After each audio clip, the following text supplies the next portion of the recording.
शेतकरी मित्रांनो, सध्या मी कपास शेतामध्ये आहे आणि कपास शेतामध्ये हा एक ट्रॅप लावलेला आहे, सापळा लावलेला आहे। या सापळ्याचं नाव काय, कशासाठी वापर करायचा, त्या संदर्भात परिपूर्ण माहिती आपण आजच्या व्हिडिओमध्ये जाणून घेणार आहोत। तर शेतकरी मित्रांनो, ह्या सापळ्याचं नाव आहे फेनोमेन ट्रॅप, म्हणजेच त्या ठिकाणी कामगंत सापळा। आता हा ट्रॅप कशासाठी वापरतात, तर आपल्या कपाशी पिकामध्ये जे काही गुलाबी बोंडअळी असेल किंवा अमेरिकन बोंडअळी अळी असते, ते अळी आली का नाही ते चेक करण्यासाठी आपल्याला हा फेरोमेन ट्रॅप त्या ठिकाणी लावायचा असतो। तुम्ही व्हिडिओमध्ये बघू शकता, या ठिकाणी इथे एक तुम्हाला एक त्या ठिकाणी पतंग आढळत असेल तर हा आहे गुलाबी बोंडअळीचा त्या ठिकाणी नर पतंग आहे, मादी पतंग नाही, नर पतंग आहे। आता ह्याच्यामध्ये हे कीटक का आकर्षतात तुम्ही बघू शकता या व्हिडिओमध्ये।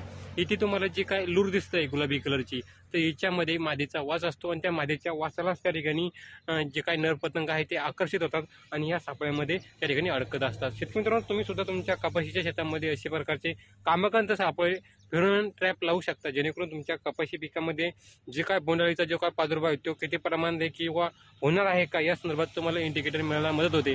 आणि त्याचबरोबर ज्याच्यामध्ये नर पतंग अटकल्यामुळे त्या ठिकाणी मादीला नर भेटत नाही आणि त्यामुळे जी काही समोरची पिढी आहे त्या ठिकाणी ती कमी प्रमाणात जन्माला येते। शेतकरी मित्रांनो, व्हिडिओ कसा वाटला कमेंट करून नक्की सांगा आणि अशाच व्हिडिओसाठी आपलं पेज फॉलो करा किंवा आपलं चॅनल सबस्क्राईब करा। धन्यवाद।